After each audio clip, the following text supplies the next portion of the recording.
We are going to invite our last resource person, Father Eamon Adams.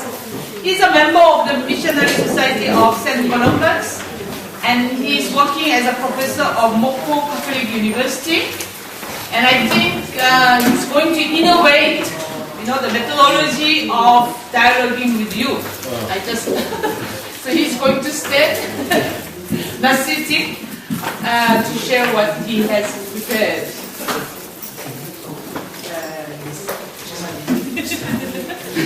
If you want to make a shorter, Okay, hello. I tried to, if you got the paper, it's probably a bit late. That was my fault. I never sent it in until late last night, so I take full responsibility.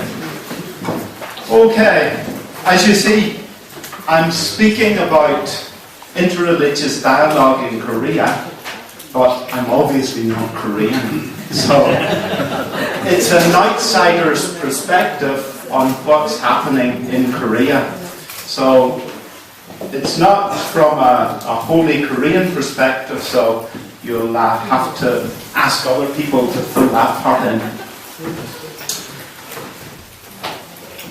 From the first heading in the paper, Dynamic Korea. I think if some of you who travelled from overseas, if you land at Incheon International Airport, you see all these signs, Dynamic Korea, and you'll hear stuff about the Korean wave.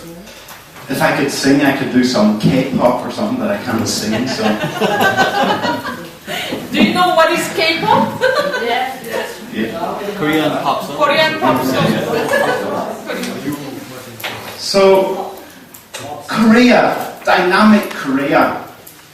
I think you could critique it from many different points. You could critique the Korean wave from ecological standpoints, economic standpoints, political standpoints. But as someone who's lived here, I think one thing that strikes me about Korea is it is dynamic. Things happen. Life here can be difficult at times, but it's never ever boring. There's always something happening, good or bad, but there is always something. So, in the religious area also, I think Korea is very, very dynamic, especially for someone coming from Europe or from the West. To come to Seoul and get on a bus or a subway, you can be sitting and there's a woman with her Catholic rosary beads. Maybe down the way there's a Protestant woman reading her Bible. Few stops later, a woman wearing grey gets on with her Buddhist beads. And you go, wow, these people are all on the same bus, praying, all publicly also. Because one of the other things that strikes me is there is no, unlike at least Europe at the moment, there's no embarrassment about showing religious commitment publicly or overtly, which is very different. Also in Korea, there's the vibrancy of everyday religious life. But if you look at statistics also, Korea is the second biggest sender of Korean missionaries in the world, or Christian missionaries in the world, after the United States. So even number-wise, there are lots of people going overseas. But something that's forgotten quite a lot in Korea is, you speak about Korea or you look at information pamphlets, you'll hear Buddhism, Christianity, Catholicism. Of course, here the difference between Protestant Christianity and Catholic Christianity is always sort of on the agenda. So you also hear of Confucianism, and sometimes you'll hear of shamanism. But also in Korea, I think over the last 100 years, probably about 120 now, there have been about 300 new religions formed. Some have disappeared. But like, you're talking about religion in Korea, it's also very dynamic. So what I want to say is Korea is dynamic, religiously also. Which brings me to the thing of interreligious dialogue. Speaking from a Catholic perspective, I'd have to say that sadly, interreligious dialogue is not dynamic. All the rest is, but interreligious dialogue is far from dynamic here. I think that in some ways interreligious dialogue has been defined so widely in Korea that it's very hard to pinpoint what it is anymore and what it's not. So I think I'll try and draw that out as I go on in my paper.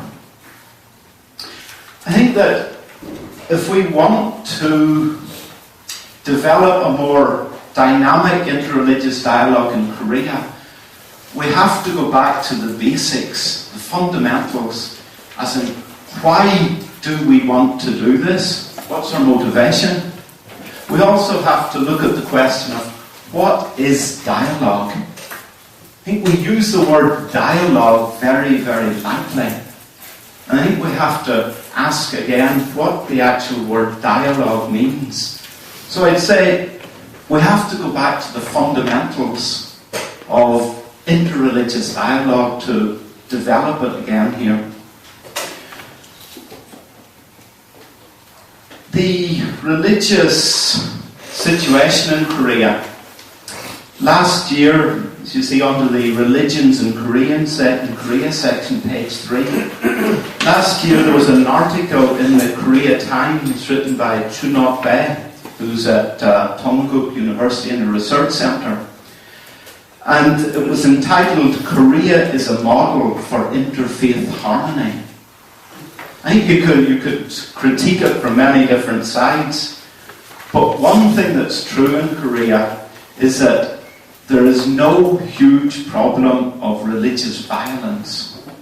I think it's one thing that I got from listening to the earlier talks. When you speak about interreligious here, you don't have to worry about interreligious violence, which is a big, big difference. Your life is not on the line if you're involved in dialogue in Korea, whereas it is in many other countries. So, it's not perfect either. There are, if you look at the news reports and press reports, there are problems, particularly among Buddhists and Christians, particularly among fundamentalist Christians, who, if you look at different news reports, there have been things like statues of Buddha have been defaced or destroyed. Some temples have been set on fire. But this is very, very small in number. You can't say it's not here, but it is very small when compared to some other countries. So, what I would like to say is that Korea presents us with an almost perfect place to develop interreligious dialogue in. Sadly, I think the Catholic Church hasn't lived up to the challenge. So it's on that theme that I'd like to continue.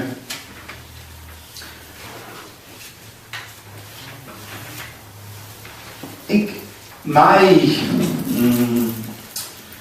basic understanding of dialogue is something that's a process. And it's a process of relationship. Dialogue, I think, has to be relational, which is where I would start to question what's happening in Korea in many ways. I think dialogue is presented in Korea very often is not relational, it's functional. It's a means to an end. The end may be very good. The end may be something like peace, harmony, protection of the environment. Or in Korea, there's been such undertakings as religious movements against the death penalty, working for the abolition of the death penalty. There's also, at the moment, movements on ecological fronts. But my contention is that interreligious dialogue cannot be melted down or reduced to something like a means to an end. Interreligious dialogue is much more important and much more dynamic than that. It's not to say that these other things are not important. They are. At the moment, one of the biggest problems facing us is climate change. From every perspective, is a huge problem. And we can approach that from a multi-religious standpoint. That's fine, and that's to be encouraged. But I do not think that can be called interreligious dialogue. I think you have to distinguish. To use an analogy, if I were to stand here and say, tomorrow, let's all go and play a ball game. So, we're all going to play some sort of ball game tomorrow. Let's meet in the street, outside, at 12 o'clock. So, what happens? Someone comes with a cricket ball, someone comes with a rugby ball, someone comes with a basketball, someone comes with a soccer ball. They're all ball games, but they're not the same balls. We're not playing the same game. And I think that's a problem at the moment when we talk about interreligious dialogue. It's seen as a big, for the want of better, big ball game, but we're not defining it well enough. You've got one person says it's working in harmony with Buddhists to overcome, to get rid of the death penalty. Another person says it's for the environment. Another person says it's against neoliberal globalization. These are all good goals. But somewhere along the line, the actual concept of dialogue gets lost. And I think in a place like Korea, we have got the perfect opportunity to actually move it on in a much more dynamic fashion. And I'd be afraid that we could actually miss out on that opportunity. This morning, Raymond Panicker's name was mentioned a few times, and I find many of his concepts to be very, very helpful. And I could never actually sum up what he says, so I'll just read a quote from him here.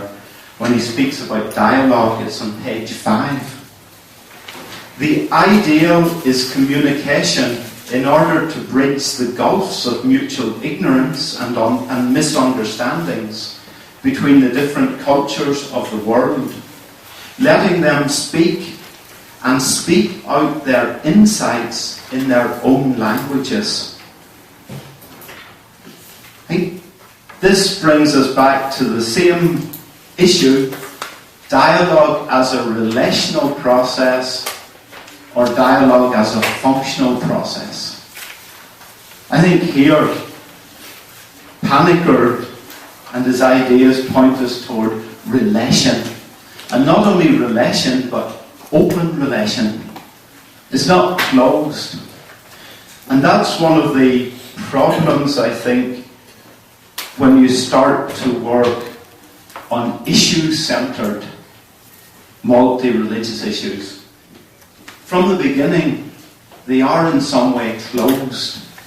They're goal-orientated, which doesn't make them bad, But I would question how open they are to a dialogical process.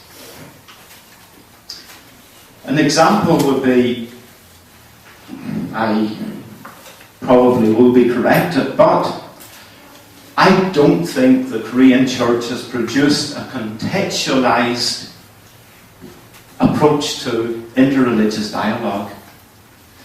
And as a result of that, I think that, as I say in page 6 here, Cardinal Turans, who works for the Pontifical Council, or is in charge of the Pontifical Council of Interreligious Dialogue, every year when he sends a letter of greeting on Buddha's birthday, in Korea it gets huge coverage.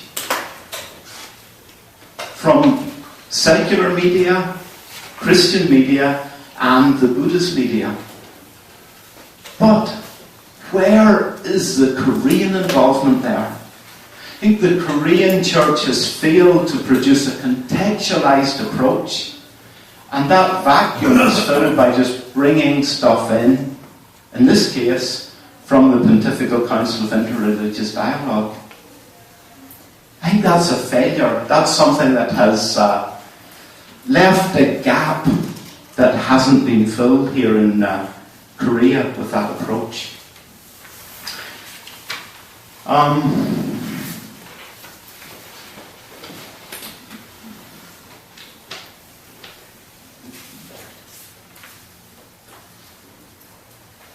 I think,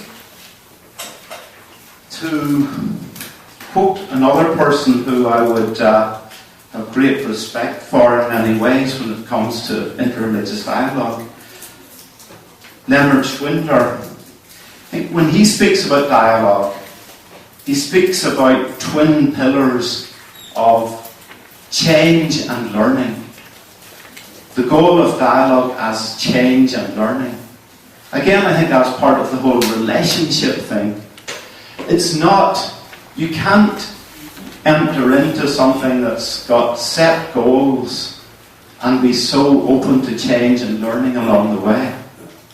So I think if we take his message on board, we have to look at dialogue here in Korea to say, how can Korean religious people, how can Korean churches approach interreligious dialogue? I think that's a question that hasn't really been dealt with head on.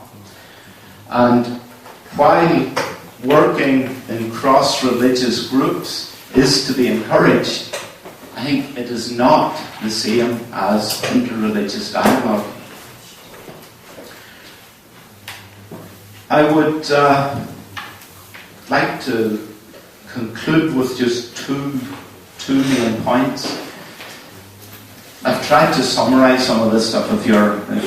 If sleep doesn't come tonight, you can read my papers. But the 2 points that I'd like to conclude with is that, one, I think we need to be much more honest about interreligious dialogue.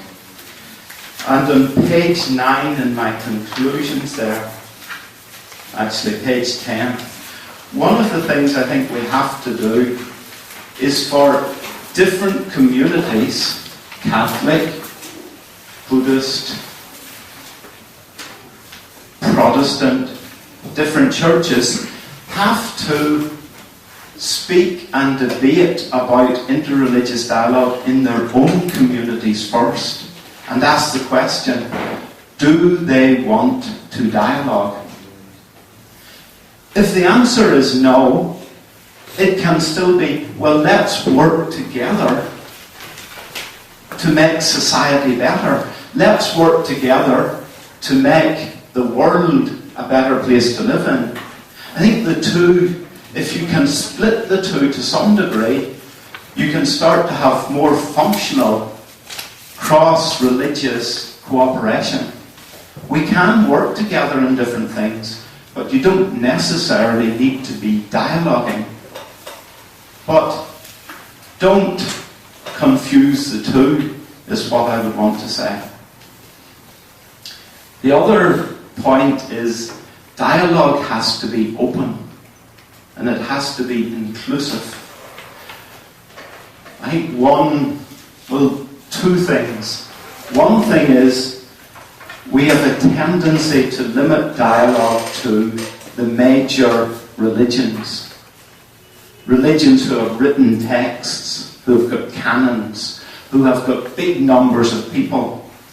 I think if we actually are going to enter into dialogue, everyone at the dialogue table comes as an equal. Whether it's small, large, written text or not, they come as equals. I think we have to relook at that again. And the other thing about being inclusive is, again, to re-echo some remarks that were said today.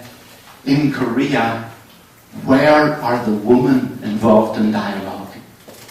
There are very, very few. I have actually been at one meeting with Buddhist Christian meeting where I had a monk, a Buddhist monk, a minister, a Protestant minister, and a Catholic priest debating the merits of Catholic sisters vis-a-vis Buddhist bhikkhunis, female monks. Not a woman in sight. The men were talking about the woman. The men were solving the woman's problems. And the men were using the woman almost as a form of apologetics. Our nuns get better treated than your nuns. Our nuns don't get as well treated as your nuns. So, I think that inclusiveness has to be there. So just to wind up, I actually think that Korea presents us with a very, very good place to move dialogue on. To try and see where we can move to. Where that is, we don't know, because it's a relational process. But I think we have failed to actually grab the opportunity.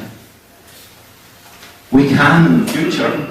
It's still there to be grabbed, but I don't think we've done it.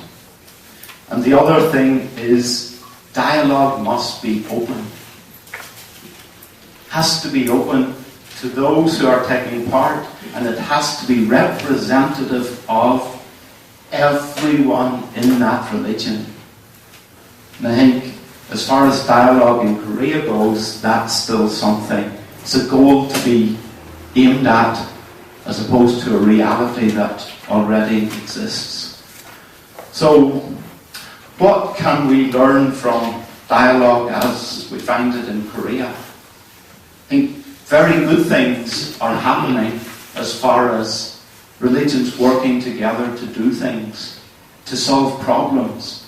This is good, is to be encouraged. But I think interreligious dialogue has got lost somewhere along the line. As it were, if something is everything to everyone, ultimately it's nothing to anyone. And I think that's what we've done to interreligious dialogue here. But we can make it better. We can still keep going. And that's the hope that's in it. And that will do me there. Thank you.